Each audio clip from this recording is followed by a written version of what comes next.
अमरीकी वज़ीर ख़ारजा Antony Blinken की सेहूनी वज़ीर आज़म नेतन्याहू से मुलाकात। गजा में शहरियों का जानी नुकसान कम करने पर जोर। खित्ते के पायदार अमन और फ़लस्तीनी रियासत के क़याम की ज़रूरत पर भी तबादला ख्याल। गजा की सूरत हाल पर अक़वाम मुत्तहिदा की जनरल असम्बली का इजलास जारी। शुरा का वस्ती गजा में इंसानी इमदाद की तक़सीम में शदीद रुकावटें पैदा होने पर तशवीश का इजहार।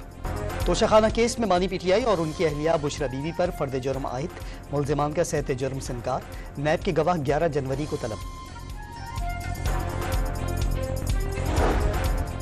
तहरीक इंसाफ को बल्ले का निशान मिलेगा या नहीं? चीफ जस्टिस की सरबराही में सुप्रीम कोर्ट का 3 रुकनी बेंच कल समाप्त करेगा।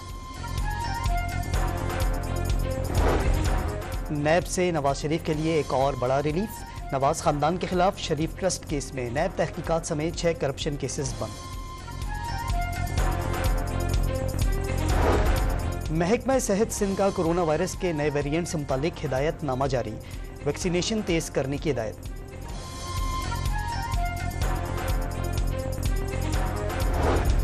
बन्नू में पुलिस और नामालूम अफराद के दरमियान फायरिंग का तबादला। 2 एहलकार शहीद, 3 जख्मी। कई घंटों की तलाश के बाद एक मुलजिम भी फायरिंग के तबादले में हलाक।